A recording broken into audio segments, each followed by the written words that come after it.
Shalom warga kerajaan, selamat pagi. Puji Tuhan buat hari ini. Tidak terasa kita akan memasuki akhir pekan. Saya senang sekali untuk bisa menyapa Bapak Ibu Saudara kembali pagi hari ini melalui kabar baik. Bapak Ibu Saudara, apapun yang sedang kita hadapi hari ini, saya ingin terus memesankan ini buat Saudara untuk tetap bersemangat, tetap bergairah, karena kita percaya bahwa sukacita kita tidak berasal dari apa yang ada dalam dunia ini. Sukacita kita berasal dari Tuhan. Tuhanlah sumber sukacita kita yang sejati. Bapak Ibu Saudara, pagi hari ini saya akan meneruskan apa yang sedang kita renungkan bersama-sama dari khotbah di atas bukit, Matius pasal yang ke-5 sampai dengan Matius pasal yang ke-7. Hari ini kita akan melihat Matius pasal yang ke-6, ayat yang ke-19 sampai dengan beberapa ayat yang ada di bawahnya. Saya bacakan bagi setiap kita. Matius 6 ayat yang ke-19 mulai. Janganlah kamu mengumpulkan harta di bumi ngengat dan karat merusakkannya, dan pencuri membongkar serta mencurinya.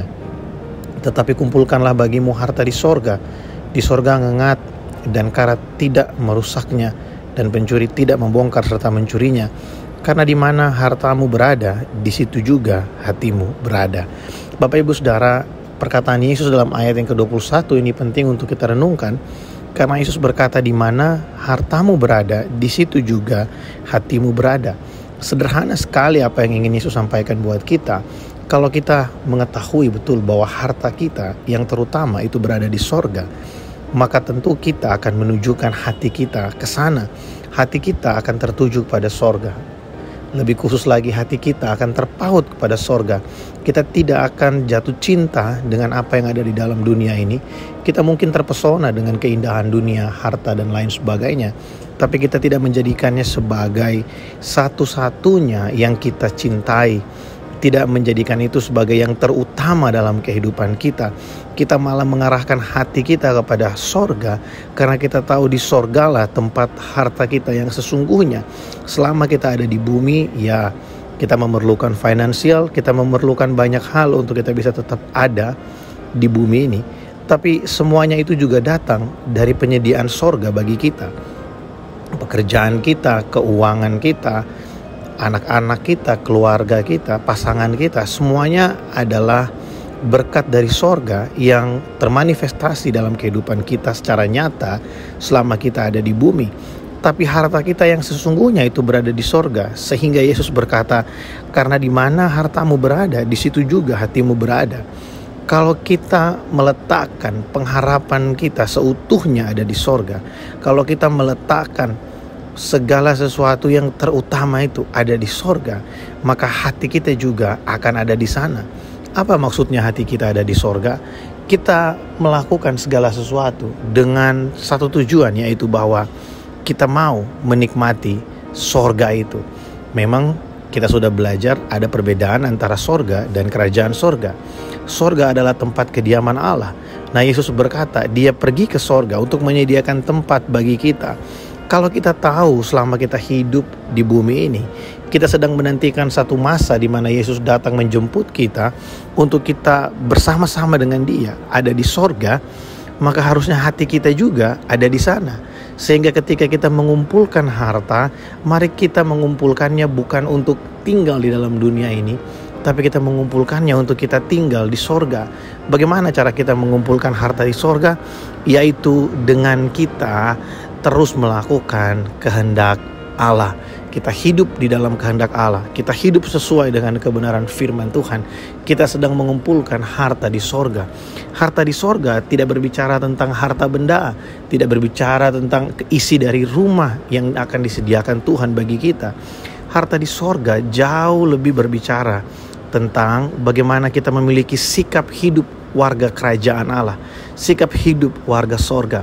Kita tidak mungkin langsung ada di sana kalau kita ada di bumi ini dan kita tidak belajar untuk hidup dengan cara hidup kerajaan sorga. Bapak Ibu Saudara, saya masih ingat saya pernah sharing buat saudara. Ada banyak orang mau masuk sorga tapi tidak mau hidup dalam kerajaan sorga. Kita harus belajar hidup dalam kerajaan sorga. Kita sedang mengumpulkan harta untuk kita masuk ke sorga yang sesungguhnya ketika Yesus datang pada kali yang kedua. Karena di mana hati kita berada, karena di mana harta kita berada, di situ hati kita berada.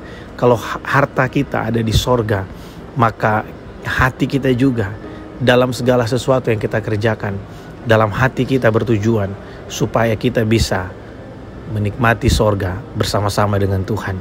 Kalau ini menjadi tujuan kita, maka kita tidak akan berani melakukan kegiatan segala sesuatu dengan sembarangan, karena kita tahu ada tujuan yang jelas kita melakukannya, yaitu untuk kita bisa menikmati sorga bersama-sama dengan Tuhan.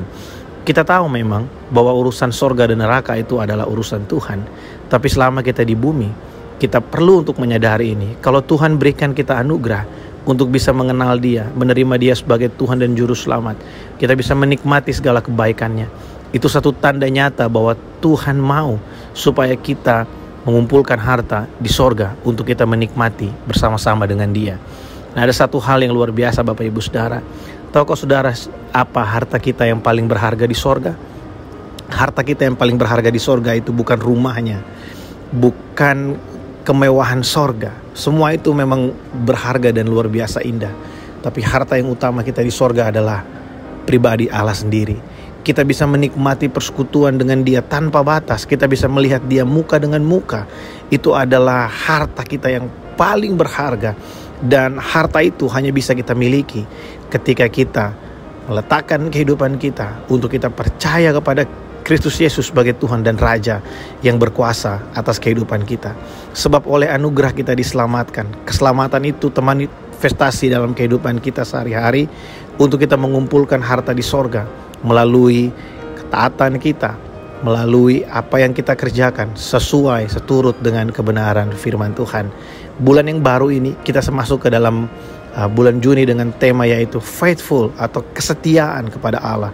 Saya berdoa supaya setiap kita terus setia mengiring Kristus sekalipun berat yang sedang kita hadapi hari ini. Tapi kesetiaan kita kepada Tuhan tidak berubah, karena kita tahu bahwa ketika kita setia, kita sedang mengumpulkan harta di sorga. Dan apa yang kita lakukan buat Tuhan dengan segenap hati, karena harta kita ada di sorga, otomatis hati kita juga tertuju ke sana. Semua yang kita lakukan bagi Tuhan tidak akan sia-sia. Tetap bersemangat Bapak Ibu Saudara, tetap mengandalkan Tuhan. Sampai jumpa di hari Minggu, kita akan sama-sama beribadah. Mari ajak rekan-rekan kita, keluarga kita untuk beribadah bersama-sama. Tuhan Yesus memberkati setiap kita. Shalom.